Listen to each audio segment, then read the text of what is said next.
Hello everyone, स्वागत है आप सभी का। जैसा कि मैं आप लोगों को 2024 में यूपी बोर्ड क्लास 12 के अंतर्गत जो इंग्लिश क्वेश्चन पेपर हुआ है डीवी, इससे छोटे छोटे पार्ट्स में विद सॉल्यूशन आप लोगों को प्रोवाइड करा रहा हूं। तो इस वीडियो में इस क्वेश्चन पेपर में जो आपको नरेशन पूछे हैं, इन्हें बहुत अच्छे तरीके से आपके समक्ष डिस्कस करने जा रहा हूं। तो निर्देश आपको दिया है, change any one of the following into indirect speech. आ रहे वाक्यों में से किसी एक वाक्य को इनडायरेक्ट स्पीच में बदलिए। तो पहला क्वेश्चन है आपका, ही सेड टू मी, उसने मुझसे कहा। ही सेड टू मी, उसने मुझसे कहा, please give me your book for 2 days। कृपया 2 दिन के लिए अपनी किताब मुझे दीजिए। तो साथियों, जब भी आपकी रिपोर्टेड स्पीच प्लीज़ या काइंडली से शुरू हुई है, प्लीज़ या काइंडली से शुरू हुई है, कॉन्सेप्ट लिख लीजिए, काम आएगा आपका। काइंडली से शुरू हुई है तो सैड हो या सैड टू, सैड हो या सैड टू, आप उसे बदल देंगे रिक्वेस्टेड में। किस में बदल देंगे प्यारे साथियों? रिक्वेस्टेड में। जब आपको प्लीज़ या काइंडली रिपोर्टेड स्पीच में दी है तो आपको सैड या सैड टू को बदल देना है रिक्वेस्टेड में। प्लीज़ और काइंडली को आप हटा देंगे और कॉमा इन्वर्टेड कॉमाज को भी हटाएंगे, तो वर्ब से जस्ट पहले आप प्रीपोजिशन टू का प्रयोग कर देंगे। किसका प्रयोग कर देंगे? प्रीपोजिशन टू का। तो आइए हम इसका आंसर बनाते हैं। तो सबसे पहले आप लिखेंगे ही, सैड या सैड टू को प्लीज़ की वजह से बदल देंगे रिक्वेस्टेड में। उसके बाद लिसनर या ऑब्जेक्ट आप जो भी कहते हो तो लिख देंगे मी। प्लीज़ आप हटा देंगे, कॉमा इन्वर्टेड कॉमाज भी हटाएंगे, तो आप आगे लिखेंगे टू। आगे गिव का गिव रहेगा। मी को स्पीकर से चेंज करेंगे, तो यहाँ आई का ऑब्जेक्टिव केस मी है, तो ही का ऑब्जेक्टिव केस आप लिख देंगे हिम। योर आपका लिसनर यानी कि ऑब्जेक्ट से चेंज होगा, तो योर यू का पजेसिव एडजेक्टिव है, तो आपको आई का पजेसिव एडजेक्टिव लिखना होगा माई। आगे आप लिख देंगे बुक फॉर 2 days। तो ये हो जाएगा आपका answer. He requested me to give him my book for 2 days। आइए इसका पूरा ही समाधान हम निकाल देते हैं। अगर आपको कॉमा इन्वर्टेड कॉमाज के अंदर इम्परेटिव सेंटेंस में डू नॉट या डोंट देखने को मिले, तो आपको करना क्या है, सैड हो या सैड टू दो प्रकार से बनाएंगे। तो आप चाहें तो एड वाइड का प्रयोग कर सकते हैं। किसका? एड वाइड, ठीक है। उसके बाद में डू आपका हट जाएगा, यहाँ ऑब्जेक्ट दिया होगा तो ऑब्जेक्ट लिखेंगे, उसके बाद डू हट जाएगा, नॉट आप आगे लेंगे, फिर टू के साथ में आप V1 से उसे जोड़ देंगे। यानी कि डू नॉट दिया है तो सैड या सैड टू की जगह पर आप एड वाइड का प्रयोग करेंगे।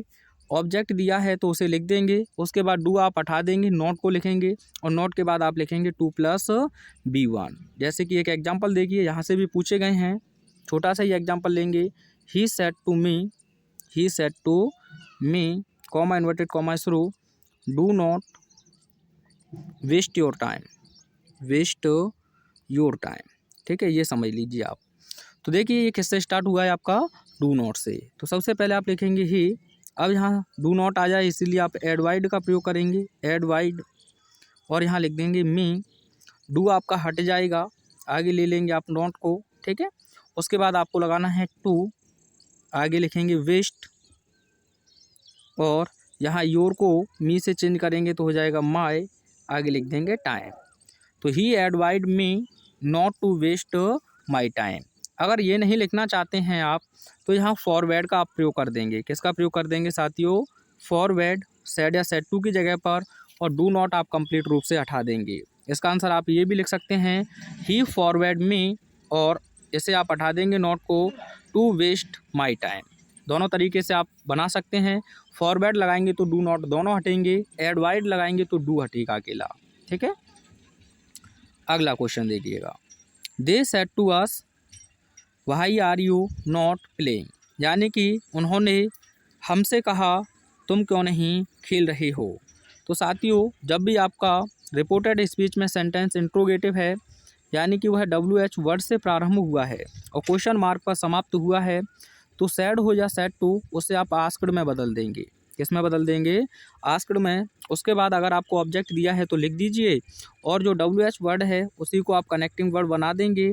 इसके बाद आपको लिखना है असर्टिव सेंटेंस। क्या लिखना है, असर्टिव सेंटेंस। तो इसका आंसर आप बनाएंगे तो सबसे पहले आपको लिखना होगा दे, और सैड या सैड टू को बदल देंगे आप आस्क्ड में, और यहाँ लिख देंगे अस। ठीक है, कोई दिक्कत नहीं है। वाई यहाँ WH वर्ड है तो इसी को कनेक्टिंग वर्ड बना देंगे वाई। यू को अस से चेंज करेंगे तो हो जाएगा वी आपका। ठीक है, और AJMR आप जानते हैं वॉच वर्ड में चला जाएगा, तो वी के अकॉर्डिंग आप लिख देंगे वर, और आगे लिख देंगे प्लेइंग और फुल स्टॉप। तो they asked us why we were not, not रह गया है, वी वर नॉट प्लेइंग। ठीक है, अगर मान के चलिए यह WH वर्ड से नहीं होता, हेल्पिंग वर्ब से होता, यानी कि ऐसे क्वेश्चन होता they said to us are you not playing, तो आपको ऐसी स्थिति में कनेक्टिंग वर्ड इफ़ लगा देना होता। जैसे दे आस्क्ड अस, आगे आप लिखेंगे इफ़। चलो मैं पूरा ही लिख देता हूँ, यहाँ भाई नहीं है, बस इतना समझ लीजिए। तो आप लिखेंगे दे सेड या सेड टू को बदल देंगे आस्क्ड में, उसके बाद हो जाएगा अस, फिर आप लिखेंगे इफ़, यू को चेंज करेंगे तो वी हो जाएगा, और ये तो मैंने बताया आपको वर नॉट प्लेइंग। तो इस चीज़ का विशेष ध्यान रखें, यहाँ से क्वेश्चन आपसे पूछे गए हैं। तो कोई दिक्कत है तो बताओ, नहीं है ना? तो ये क्वेश्चन मैं आपको दे रहा हूँ, इसका आंसर मुझे कमेंट में सेंड कीजिए। He said to her, comma inverted comma through, please help me, please help me. इसका आपको इनडायरेक्ट स्पीच बना के कमेंट में मुझे सेंड करना है। मिलते हैं नेक्स्ट वीडियो में। Thanks for watching.